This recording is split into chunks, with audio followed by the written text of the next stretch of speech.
자, 24번에 기출예제 1, 2번 한번 해볼게. 환경적 학습은 발생한다. 농부들이 베이스 A on B, A를 B 기반 위에 두다. 뭐 이런 표현이야. 농부들이 의사결정을 둘 때 어디에다가 이익이라는 정보의 관찰 위에 둘 때, 즉 의사결정을 하는데 이익이 나는지 안 나는지를 고민할 때 이 환경적 학습이라는 게 발생한대. 그래서 이제 일단 농부에 대한 거고, 농부가 이익과 관련해서 어떤 행위를 할 거야. 그래서 그 행위에 대한 설명이 이제 뒤에 나와. 농부의 이익이라 하면 이제 작물을 얼마에 팔고 뭐 이런 거겠지. 그들은 관찰한다. 그들 자신의 혹은 이웃의 농사를. 하지만 it 비동사 that, 여기 that 생략되어 있는데 강조구문으로 해석해주면 자연스러워. 바로 실용적 결과이다.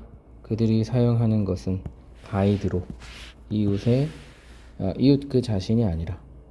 자, 그래서 이 실용적 결과가 좀 전에 얘기했던 이익이야, 이익. 그래서 농사를 관찰하는 데 있어서 중요한 기준이 이익이 나냐 안 나냐라는 거 다시 한번 얘기한 거야. 그들은 보고 있다. 농사활동을 실험으로서, 그리고 평가한다. 그런 요인들을 상대적인 이점으로, 그리고 양립성, 기존 자원과의 양립성, 그리고 어려움, 사용의 어려움, 그리고 시험 가능성, 이런 것으로서 요인들을 평가한다. 그래서 실험 가능성에 대한 설명을 한 번 더 해줘. 얼마나 잘 그것이 실험될 수 있는가, 이게 실험 가능성이겠지.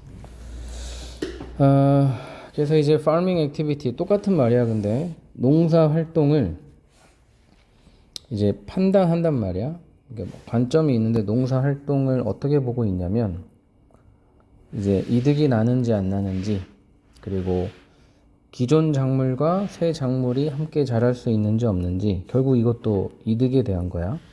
그 다음에 기존 작물 혹은 새 작물이 키우는데 얼마나 어려운지 안 어려운지, 그리고 시험할 수 있는지, 시험할 수 있는지는 새로운 품종을 개량할 수 있는지, 이렇게 쉽게 생각해 보면 돼.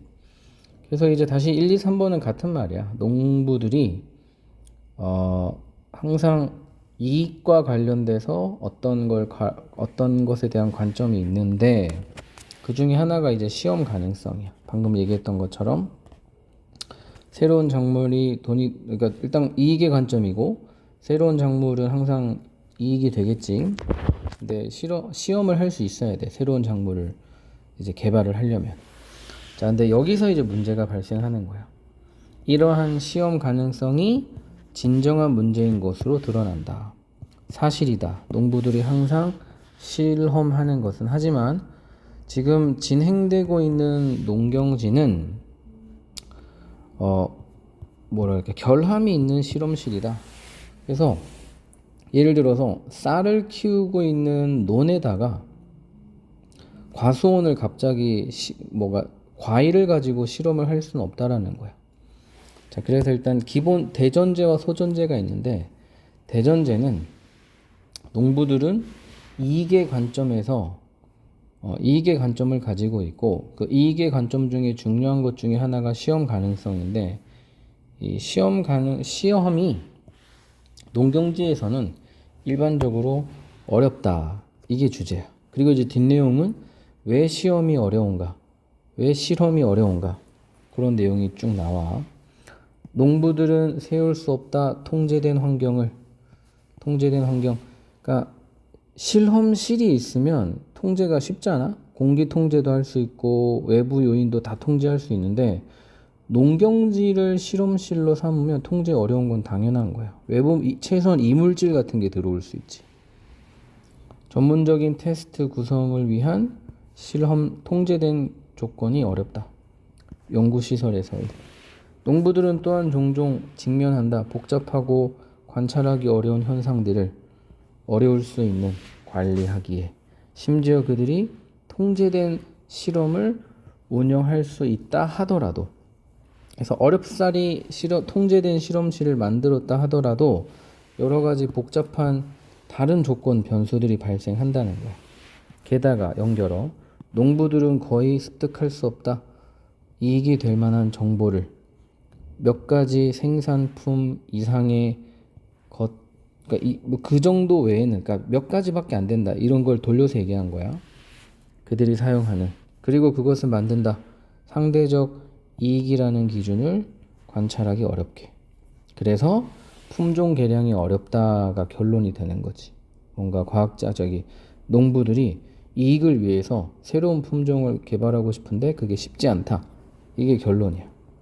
그래서 요 대전제와 일본에 있는 대전제와 대전제와 그 어려움에 대한 설명을 잘 하고 있는 4번 요 정도 주제로 하면 되고, 그다음 2번 인터넷이 있기 전에는 뉴스 신문 저장소가 상대적으로 곰팡이 낀 영역이었다. 부정적으로 얘기한 거야. 그래서 신문 아카이브, 신문 저장소는 그냥 고리타분한 그런 저장소인 거야. 뭐 도서관 한 켠에 가면 신문 저장소가 있거든. 그러니까 짱박아두고 처박아두었던 그런 정보였다는 거야. 전문 연구원들과 저널리즘 학생들에게. 그도 당연할 것이, 저널리즘이라는 것은 최신의 것에 관한 건데 뉴스페이퍼 아카이브는 그 역할을 제대로 못했다는 거야. 웹이 있기 전에는. 자, 근데 3번부터 어조가 바뀌어. 인터넷이 발달한 시대에는 이 뉴스페이퍼 아카이브가 인터넷 온라인으로 저장이 돼 있겠지? 이게 꽤 유용해졌다라는 어조가 3번부터 시작돼. 일반적인 접근성, 이 아카이브에 대한, 이게 왜 가능해졌겠니? 웹 때문에 가능해졌겠지. 은 엄청나게 확장시켰다. 저널리즘의 쉘프 라이프를, 유통기한을. 여기서 아까 전에 얘기했지. 유통기한이 짧다 그랬어. 근데 유통기한이 길어졌어.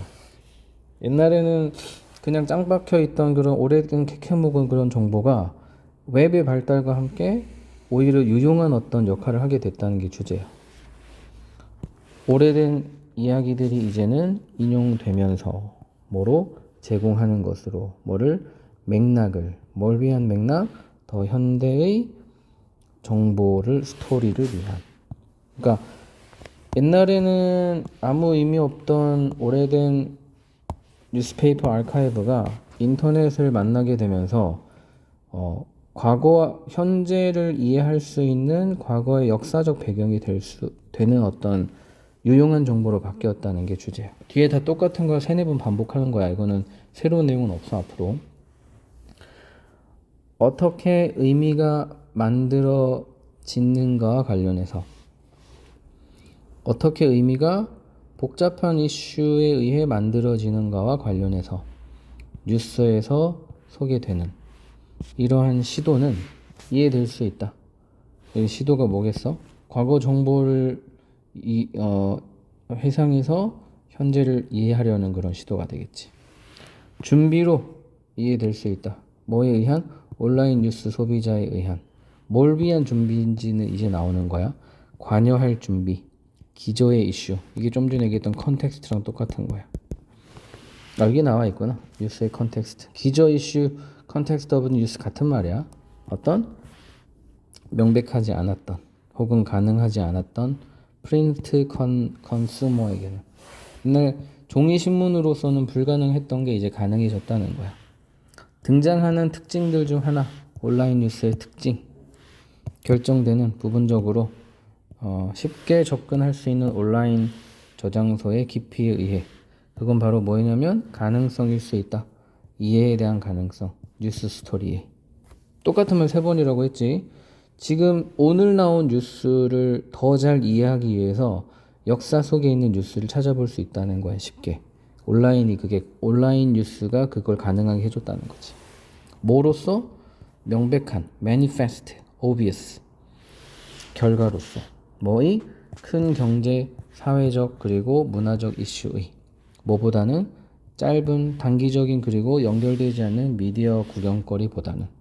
그래서 이제 옛날에는 그냥 한번 한 번 읽고 버려지는 게 뉴스였다면 지금은 그 뉴스가 차곡차곡 쌓여가지고 온라인 아카이브가 되면서 통찰을 줄 수 있는 그런 좋은 정보가 됐다는 거지. 그걸 바로 온라인이 가능하게 해줬다는 거야.